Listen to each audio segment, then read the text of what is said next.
Jesus a morte venceu, sobre a morte venceu Cristo. Cristo move as montanhas e tem poder para salvar, tem poder para salvar, para sempre, autor da salvação.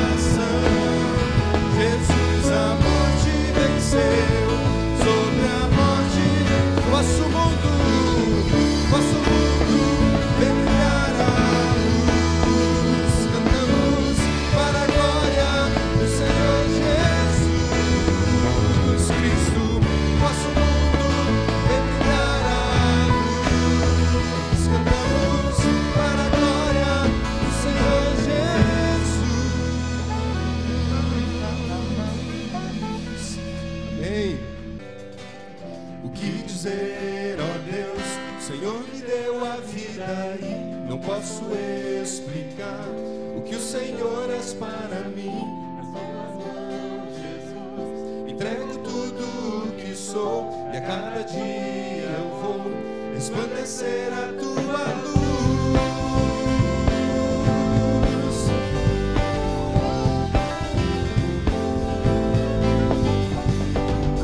A cada dia eu vou levar ao mundo teu amor e te buscando eu conhecerei teu coração. A cada passo à frente, a cada dia eu vou ser a luz do teu amor. A cada dia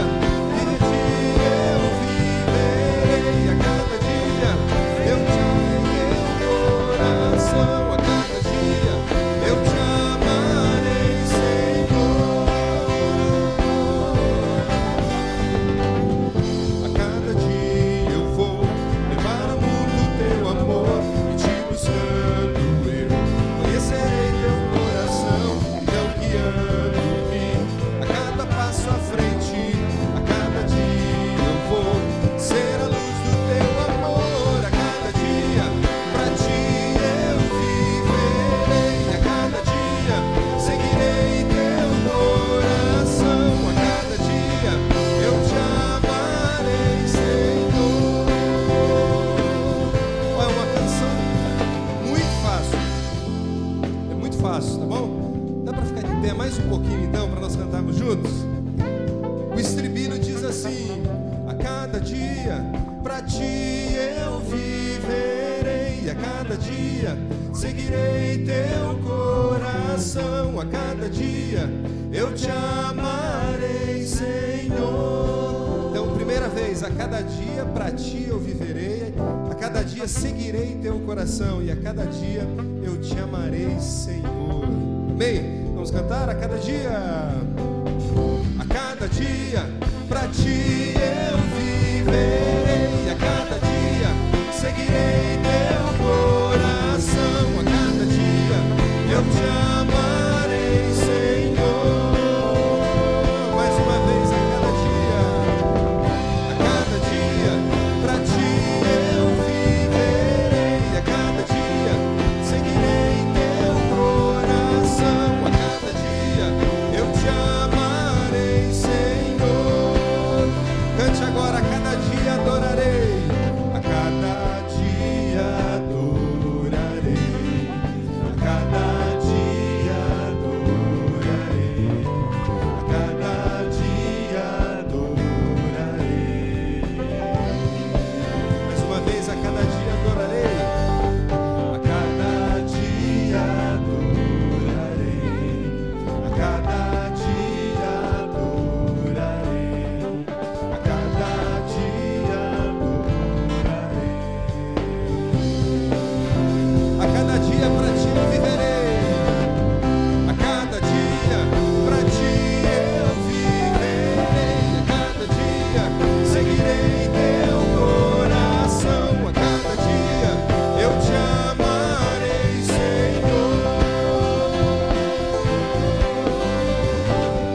A cada dia pra ti eu viverei, a cada dia seguirei teu coração, a cada dia eu te amarei, Senhor.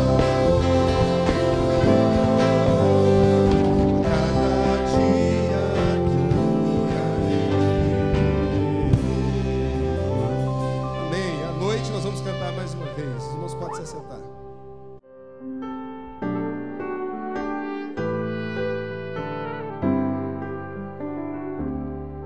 A Deus demos glória com grande fervor, seu Filho bendito por nós todos deu, a graça concede ao mais vil pecador, abriu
1 Reis, capítulo 17, verso 1 ao verso 7.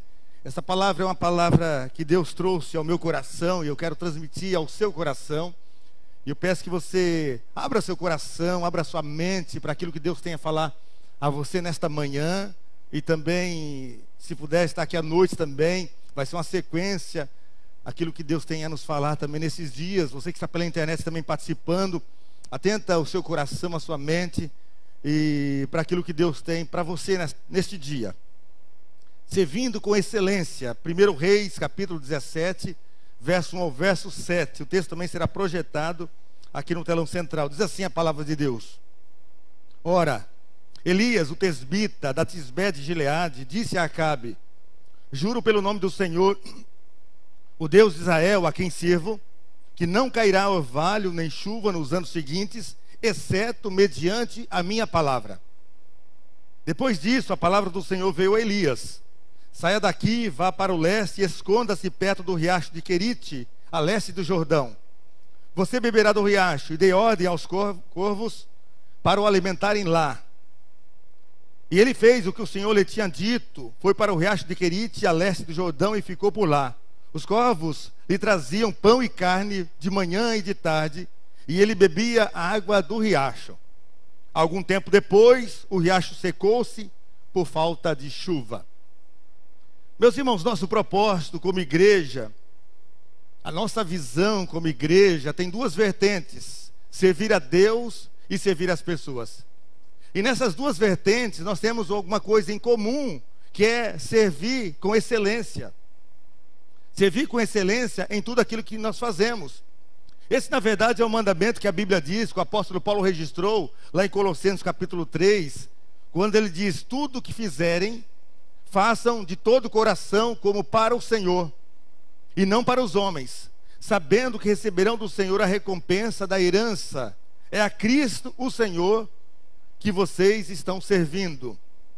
Nós somos servos de Cristo, e por isso nós devemos deixar marcas positivas por onde nós passamos, servir com excelência e influenciar o meio onde nós vivemos. E o segredo para tudo isso é fazer conforme esse texto de Colossenses diz: fazer tudo como se fosse para Deus. Então, se é para Deus, nós precisamos fazer com a maior excelência possível. Você consegue imaginar, meu irmão, como esse princípio pode fazer toda a diferença e transformar a sua vida e os seus relacionamentos? Já imaginou como seria o seu casamento se você der toda a atenção ao seu cônjuge? Se você oferecer sempre o seu melhor, a sua excelência, mesmo que não esteja recebendo ou esteja recebendo pouca coisa em troca? Imagine como será a sua profissão também, como a sua profissão pode melhorar se você trabalhar com mais dedicação, com mais excelência, mesmo sem ter todo o reconhecimento dos seus líderes. O segredo de tudo isso é servir com excelência. Vamos hoje, meus irmãos, ver a forma de servir do profeta Elias, porque uma das suas características era cuidar das pessoas. Elias viveu, você talvez saiba dessa história, há mais de 2.500 anos, e viveu no meio de uma crise muito grande. Ele vivia num contexto de perseguição religiosa, ele vivia num contexto de crise política, de crise moral, de crise social, de crise financeira, no meio de uma apostasia espiritual muito grande. E em meio a esse contexto de crise, Deus o levanta como profeta para fazer a diferença naquela nação, para impactar aquela nação, para ser o seu porta-voz, para ser o seu representante, para servir com excelência e influenciar aquele meio e ser relevante naquele tempo, no meio de uma cultura desgastada como estava a cultura de Israel. Agora hoje, quem são essas pessoas que podem servir com excelência e marcar a sociedade e influenciar o meio em que vivem? Eu quero te convidar nesta manhã a olhar as atitudes de Elias e ver então como que ele viveu com uma excelência num mundo tão complicado como aquele, e influenciou então o mundo da sua época e marcou o seu tempo, marcou a sua geração, cuidando de pessoas. E essa é uma grande necessidade hoje, porque as pessoas estão carentes de cuidados. Elas já sofreram muitas coisas nas suas próprias vidas, há necessidades múltiplas na vida de muitas pessoas, e então elas precisam de serem cuidadas. E então, nós precisamos ser esses servos abençoadores. E eu quero te mostrar hoje, meus irmãos, estão baseados na vida do profeta Elias, como você e eu podemos ser esses servos e servir com excelência e ainda influenciar o meio em que nós vivemos. E a primeira lição que esse texto nos apresenta é que nós podemos servir com excelência e influenciar o meio em que vivemos, se primeiro nos colocarmos de joelhos diante de Deus. Essa é a primeira atitude. Olha só o que diz dois textos. Primeiro, verso 1 do texto que nós lemos. Ora, Elias, o tesbita da Tisbé de Gileade, disse a Acabe: juro pelo nome do Senhor, o Deus de Israel, a quem sirvo, que não cairá orvalho nem chuva nos anos seguintes, exceto mediante a minha palavra. E aí o apóstolo Tiago faz uma referência sobre Elias. E ele diz assim, em Tiago capítulo 5, verso 17, falando sobre a oração. E aí ele fala sobre Elias, diz assim: Elias era um homem humano como nós. E em outras traduções diz que era um homem sujeito às mesmas paixões que nós. Ele orou fervorosamente para que não chovesse, e não choveu sobre a terra durante 3 anos e meio. Elias então chega para Acabe, o rei da época, e diz a Acabe: olha, não cairá nem orvalho e nem chuva nos anos seguintes, exceto a minha palavra. E sabe por quê ele disse isso? Porque Baal era considerado o deus da chuva. E numa cultura agropastoril, como era aquela época, quando eles faziam as colheitas abundantes, ou quando eles aumentavam o seu rebanho, eles tributavam honra a Baal. E Deus então, se fechasse os céus para não cair chuva e nem cair nenhum orvalho, Deus estava desmontando Baal. Deus estaria então desconstruindo a imagem de Baal. Deus estaria destronando Baal. E essa aqui é uma palavra de juízo. E Elias diz: segundo a minha palavra, não vai chover e nem vai ter orvalho. E a Bíblia diz aqui em Tiago que Elias orou para não chover e não choveu. E essa, meus irmãos, é uma lição que eu aprendo aqui, que quero que você aprenda também nessa manhã, que você só pode servir com referência, você só pode influenciar o meio que você vive, se primeiro você parar diante de Deus de joelhos. Elias só se levantou diante do rei Acabe, porque primeiro ele se prostrou diante do Rei dos Reis, que é o nosso Deus. Só prevalece em qualquer situação quem primeiro prevalece na oração. E aqui, meus irmãos, nós precisamos atentar algo muito importante para a nossa vida, porque, infelizmente, em muitos momentos, nós separamos a vida cristã, a vida com Deus, da vida de oração. Muitas pessoas hoje já não têm a oração como prioridade em suas vidas. E aí, as coisas não acontecem. Gente, presta atenção numa coisa, eu creio sim que Deus pode mandar um avivamento para o nosso tempo, um avivamento para esta igreja. Eu creio sim que nós podemos multiplicar. Eu creio sim que os pequenos grupos hoje são os instrumentos mais eficazes que nós temos de evangelização, de pastoreio, de cuidado mútuo, de comunhão, de ensino da Bíblia. Não existe hoje uma forma talvez mais eficaz de evangelização. Foi o método que Moisés usou, a maneira que Moisés usou. Foi o discipulado que o próprio Cristo usou ali com seus discípulos. Foi o modelo que os discípulos deram continuidade, e também os primeiros cristãos deram continuidade, reunindo em pequenos grupos. Mas presta atenção numa coisa: não existe nenhum modelo que substitui a oração. Não existe nenhum modelo que substitui a oração. Nenhum modelo de crescimento subsiste sem oração. Aliás, nada subsiste sem oração. A nossa vida, a nossa família. Eu posso te garantir, meu irmão, minha irmã, que é mais importante ensinar alguém a orar do que ensinar alguém sobre histórias da Bíblia. Porque se você não for um homem ou uma mulher de oração, você não terá virtude do Espírito Santo ao falar. Os apóstolos entenderam tanto isso, que lá em Atos 6, ali há um divisor de águas na história do cristianismo. Ali em Atos 6 é o momento que eles elegem ali os diáconos para fazer algumas coisas. E ele diz o seguinte: quanto a nós, olha o texto diz em Atos 6, quanto a nós nos consagraremos, uma palavra abençoadora, uma palavra que vai edificar as vidas, uma palavra que vai chegar, que venha dos céus, se não houver a oração a Deus primeiro. Deus está Deus dá tanto valor ao ministério da palavra, que primeiro Ele colocou a oração.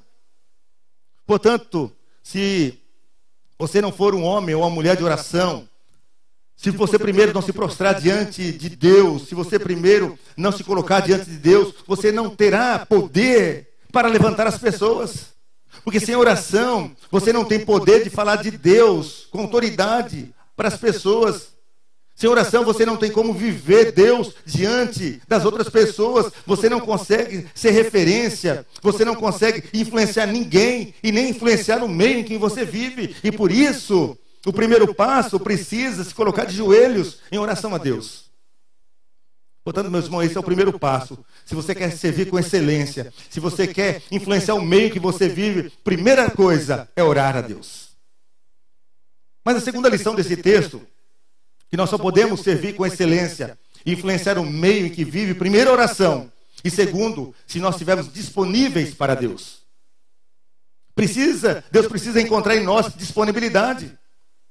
Deus chama as pessoas que estão disponíveis para Ele. E olha que Deus chama as pessoas simples. Olha aqui o texto, verso 1. Ora, Elias, o tesbita da Tisbé de Gileade. O texto aqui não está falando da família de Elias, mas está falando da procedência geográfica de Elias. Ele veio de Tisbé. Tisbé é um lugarejo muito pequeno, fica na cordilheira, nas montanhas de Gileade, um lugar inexpressivo. Elias aqui não vem de uma família rica, ele não vem de uma família sacerdotal, ele não vem de uma escola de profetas, mas ele é um homem desconhecido, que vem de um lugar desconhecido, de uma família desconhecida, mas é um homem chamado por Deus, porque ele estava disponível para Deus. Disponível para Deus. Deus, na verdade, meus irmãos, não precisa de estrelas para fazer a sua obra, mas Deus chama pessoas simples, pessoas até mesmo improváveis. Deus não olha a condição social da pessoa para chamá-lo. Deus olha a disponibilidade. Deus chama pessoas comuns, pessoas do povo. Por isso eu e você podemos tranquilamente servir a esse Deus. Mas Ele precisa encontrar em nós a disponibilidade. Deus quer líderes simples para servir. Pessoas de Tisbé, como Elias. Não importa onde você nasceu, onde você veio. O que, na verdade, você não pode se julgar pequeno, é você que Deus quer usar. Deus só precisa encontrar disponibilidade em você. Não importa a sua origem, não importa a sua formação, não importa se você não se acha capacitado, Deus capacita e Deus pode fazer de você um vaso de bênção nas mãos dele. Só é preciso que você esteja disponível para Deus. Mas tem uma coisinha importante que é preciso ser falada com relação a essa questão. Porque a sua disponibilidade, ela não pode estar apenas aqui hoje, ou nos momentos de celebração, onde você é impactado com aquela palavra, onde você é impactado com aquele culto. Na verdade, você precisa fazer um propósito e começar a agir imediatamente e se colocar disponível para Deus. Você não pode fazer um voto hoje e esse voto cair amanhã ou depois de amanhã. Esse voto não pode ter um prazo de validade, e é ainda tão curto como é. E sabe por que você deve agir assim, fazendo um propósito e começar a agir e ser disponível para Deus? Porque tem pessoas precisando serem cuidadas. E às vezes as pessoas que precisam desse cuidado estão bem ao seu lado. Sabe por quê? Nós adquirimos uma mentalidade de evangelização que não é correta, mas que aos poucos já está mudando em nosso meio. Porque quando nós falávamos em missões, um tempo atrás, nós pensávamos em missões lá na África. Missões, se fosse no Brasil, lá nos ribeirinhos, na Amazônia, no sertão. Quando se falava em missões, nós nos movimentávamos em torno disso. Mas missões, meus irmãos, meu irmão, minha irmã, é cuidar daquela pessoa que está ao seu lado. É cuidar daquela pessoa que Deus colocou no seu caminho, na sua vida. Nós precisamos sim, não podemos deixar de olhar para a África, para os ribeirinhos, para o sertão, para outros países. Não, nós devemos olhar sim. Mas não podemos fechar os nossos olhos para aquelas pessoas que estão exatamente ao nosso lado, dia a dia. E muitas vezes sem o cuidado. E cuidando desses, é que nós vamos influenciar o meio em que nós vivemos. É que nós vamos marcar a história dessas pessoas. É que nós vamos então servir com excelência. E esse é o segundo passo, disponibilidade. O primeiro é oração, o segundo é disponibilidade. Mas um terceiro que nós só podemos servir com excelência e influenciar o meio que vivemos se buscarmos a santificação.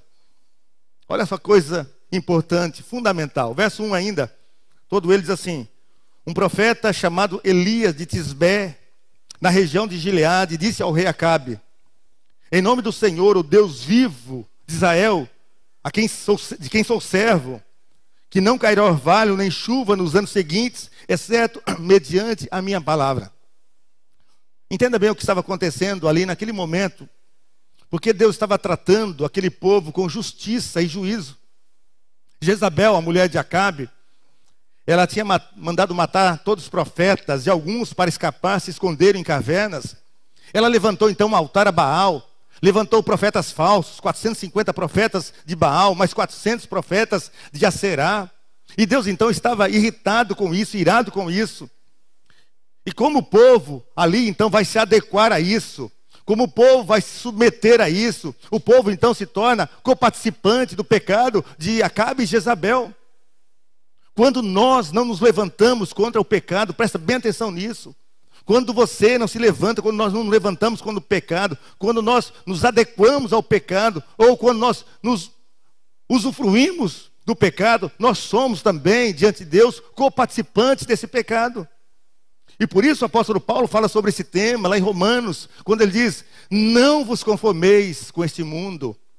Ou seja, não se adequa, não se adapta, não entre na forma do mundo. E Deus então vai exercer juízo sobre todos, porque não havia inocente ali. O povo havia abandonado Baal, o povo havia se curvado a Baal, derrubado o trono de Deus, fazer santificação a eles, para trazê-los de volta para Deus, para trazê-los perto do altar novamente.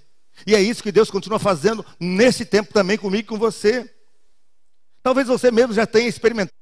A Bíblia diz que aquilo que aconteceu ali com Isaías, meus irmãos, não foi algo figurado, onde a sua boca queimou de maneira figurada, não. Ali aconteceu mesmo, a boca de Isaías queimou. E a Bíblia diz que se nós confessarmos nossos pecados, Ele é fiel e justo para perdoar os nossos pecados e purificar de toda injustiça. Então foi naquele momento, no momento da confissão, que o Senhor então tira uma brasa viva do altar e toca na boca de Isaías, e a sua boca então queimava e a sua vida foi purificada.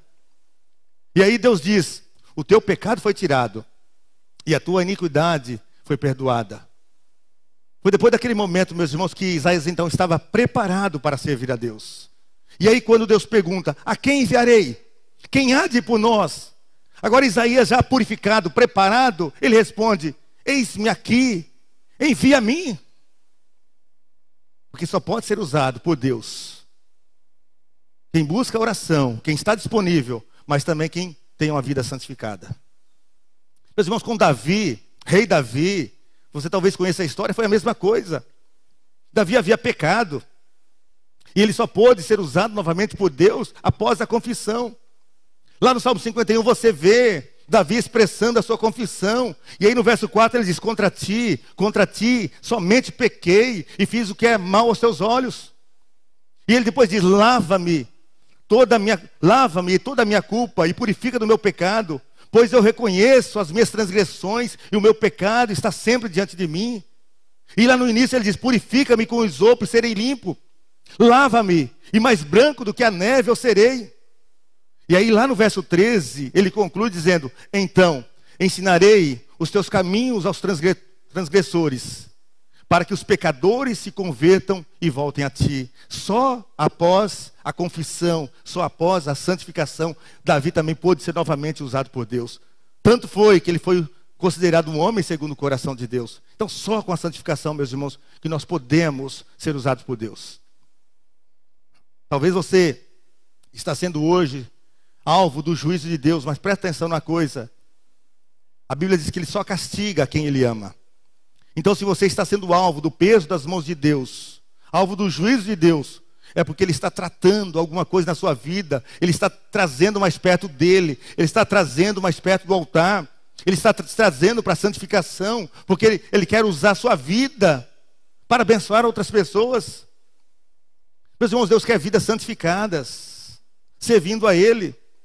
E quando Ele percebe que nós não ouvimos a Ele, quando nós não o ouvimos num culto como este, como nós não ouvimos quando nós estamos no pequeno grupo, ou quando nós não ouvimos quando nós estamos no estudo da escola dominical, ou quando nós não ouvimos diante das experiências que Deus coloca na nossa vida, Ele então vem com a sua mão para pesar.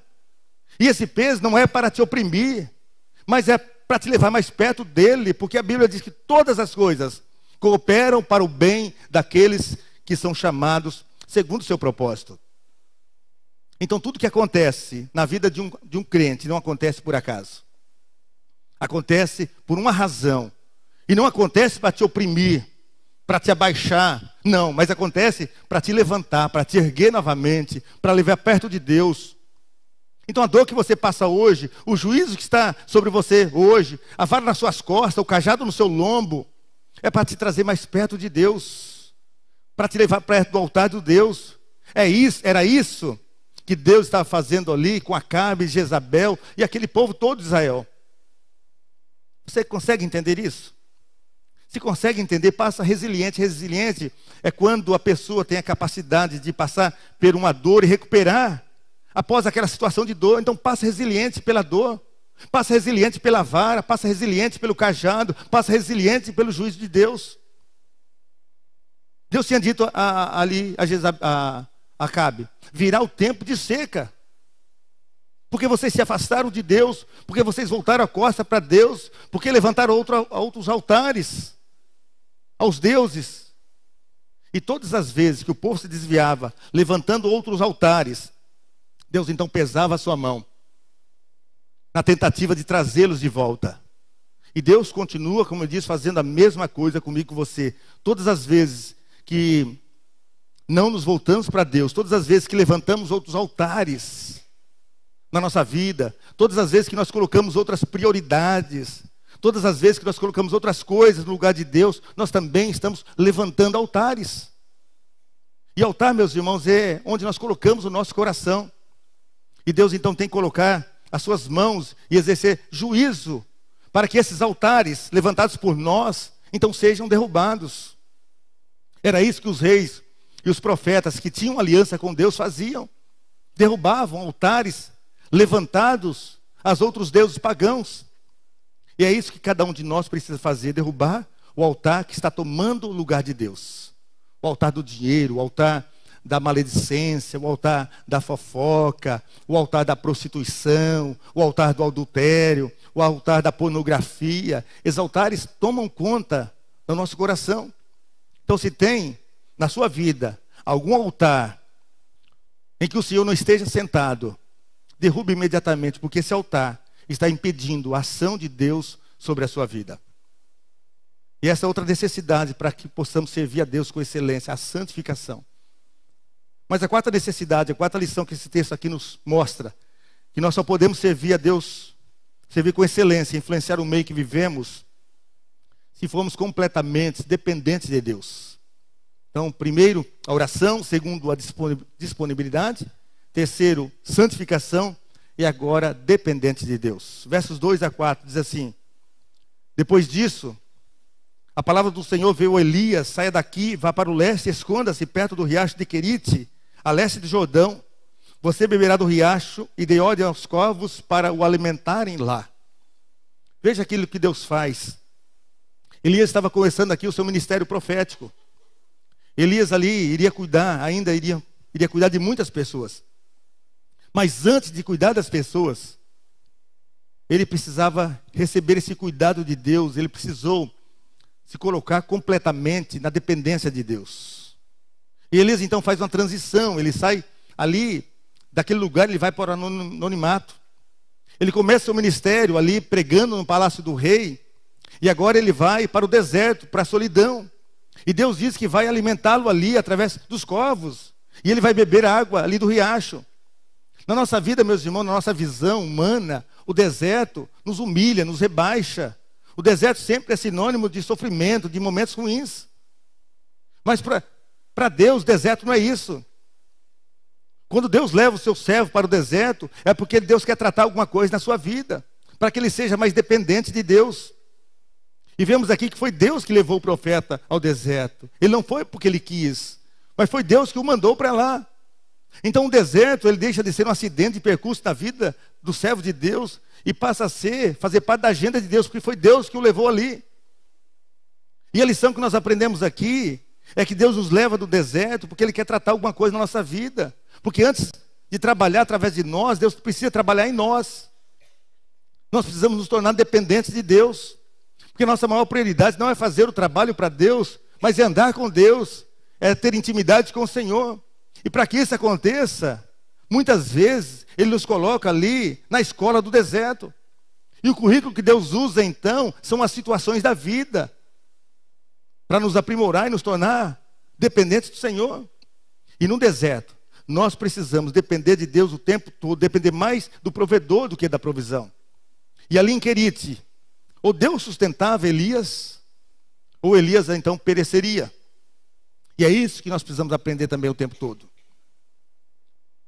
Então, se você está no deserto, você precisa depender mais de Deus do que toda outra coisa, porque é Deus quem vai te sustentar. E para tornar isso bem claro na nossa linguagem, nós podemos usar uma expressão que os hospitais, que os médicos usam. No hospital, quando você está internado, você é chamado ali de paciente. E paciente, no conceito médico ali do hospitalar, é exatamente o que a etimologia da palavra diz, ou seja, você está entregue à ação de alguém. Pode ser a pessoa mais poderosa do mundo. Se ela está deitada numa cama ou deitada numa mesa de cirurgia, ela ali é paciente, ela está submissa à ação de outra pessoa. O poder ali está com o médico, porque ela está submissa ao que o médico for fazer. E Deus estava então ensinando a Elias a ser esse paciente. Deus estava cuidando de Elias, para que ele então pudesse cuidar de outras pessoas. E o que Deus estava fazendo com Elias ali, era cuidar, era proteger. Porque Elias corria risco de morte se ele voltasse. Jezabel queria matá-lo. E é assim que Deus faz comigo e com você também. Deus cuida de você, Deus protege você. Eu quero dizer que o Deus que te chamou para cuidar, é o Deus também que cuida, que protege a sua vida. Ali no deserto, Deus mandou os corvos alimentarem Elias. E há um contrassenso nisso, porque na verdade, corvo é uma ave de rapina. As aves de rapina, elas ficam esperando o cadáver para se alimentarem daquele cadáver. Mas Deus usa também, como Ele usa pessoas improváveis, Ele usa coisas improváveis para cuidar dos seus filhos. E Elias então ali, ele tinha aprendido que Deus era o seu protetor. Mas agora, ele tinha aprendido também que Deus era o seu provedor. E você também precisa saber disso, que o Deus que te chama a cuidar de alguém, é o Deus que te protege, mas é o Deus também que dá a provisão para você, é o Deus que te sustenta, é o Deus que vai estar com você o tempo todo, é o Deus que abre as portas de emprego, é o Deus que melhora a sua empresa, é o Deus que não te deixa faltar as necessidades. Mas olha ali o que acontece ainda nesse deserto.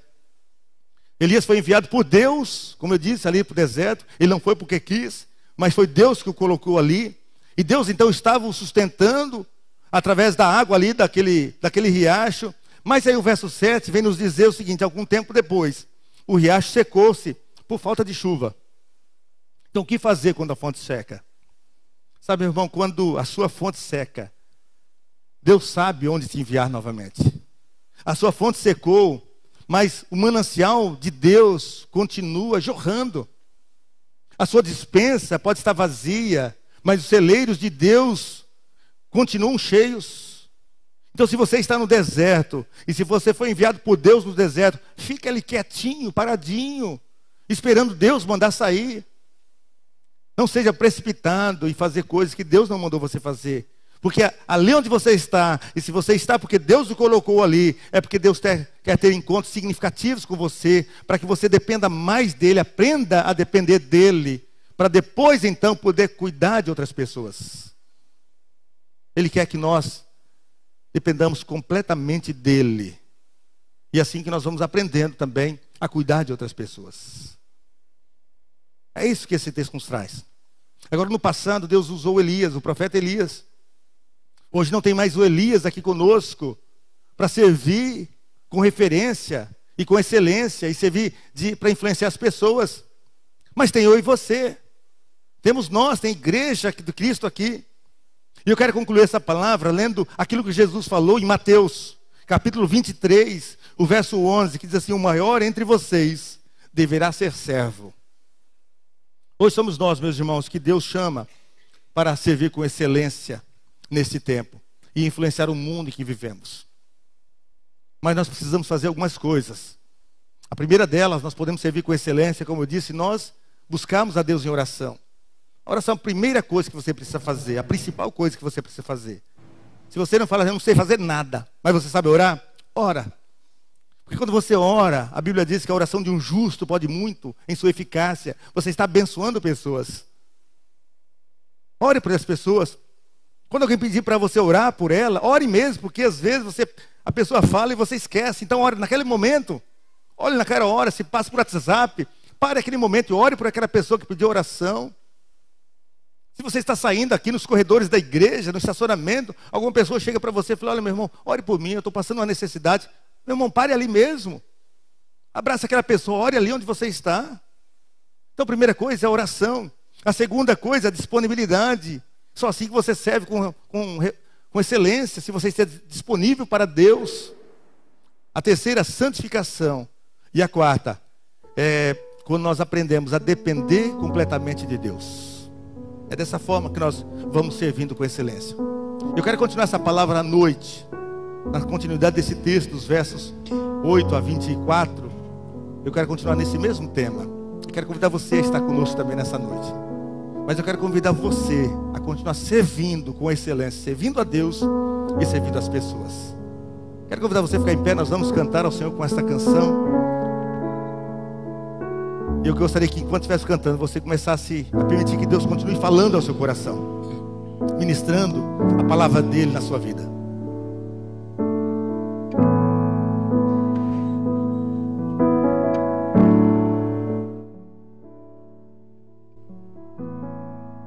A ti nos rendemos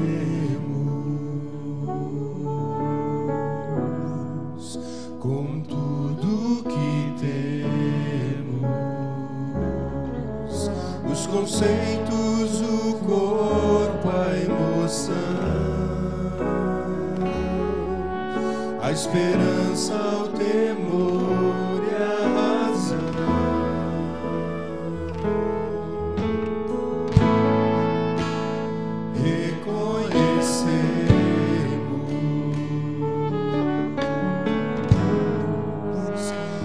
Somos frágeis, é pequeno o nosso entender, limitada a nossa visão, mas tu és justo, eterno e imutável, tua promessa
esperança, o temor e a razão.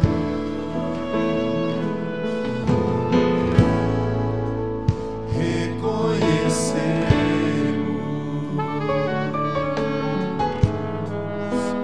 que somos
quero orar nesse instante. Na verdade, eu quero convidar o irmão Wagner para orar nesse momento, orando pelas nossas vidas, orando pelo cuidado de Deus sobre nós e por cada pessoa aqui nesta manhã.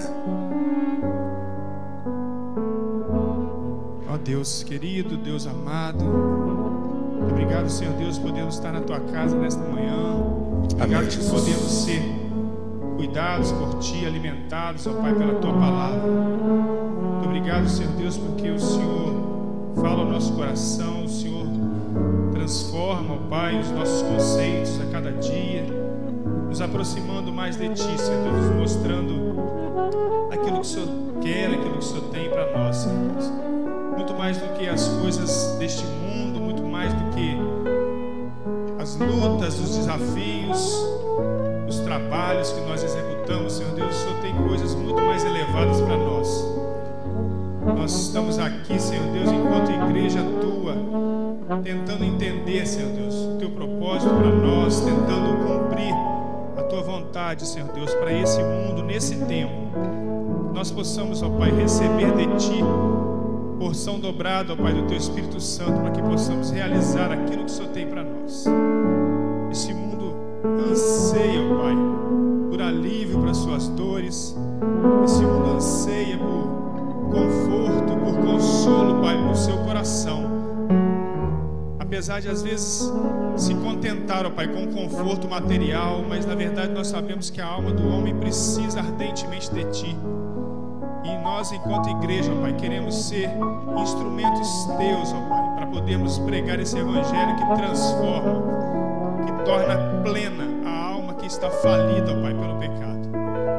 Por isso, no nome de Jesus, nós queremos pedir que o Senhor nos capacite, que o Senhor nos molde, que nos oriente, que o Senhor nos enche do Teu Espírito, ó Pai, para que possamos exercer o ministério que o Senhor tem para nós, para cada um de nós, aonde estivermos, ó Pai, nas nossas casas, no trabalho, no dia a dia, aqueles momentos, ó Pai, em que às vezes somos tentados, ó Pai, a viver de maneira comum, de maneira ordinária, mas nós queremos viver, ó Pai, de forma extraordinária, ó Pai. Queremos viver o sobrenatural de Deus. Amém, Jesus. Queremos enxergar, Senhor Deus, aquilo que o Senhor tem para nós. Ó Deus. Em nome de Jesus, ó Pai, eu oro pela Tua igreja. Amém, Jesus.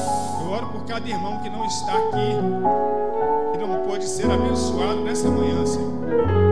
E eles tenham o discernimento, ó Pai, da importância de estar na Tua casa, de ouvir a Tua palavra, de crescer e de desenvolver, ó Pai, os seus dons e os talentos que o Senhor tem dado ao Teu povo.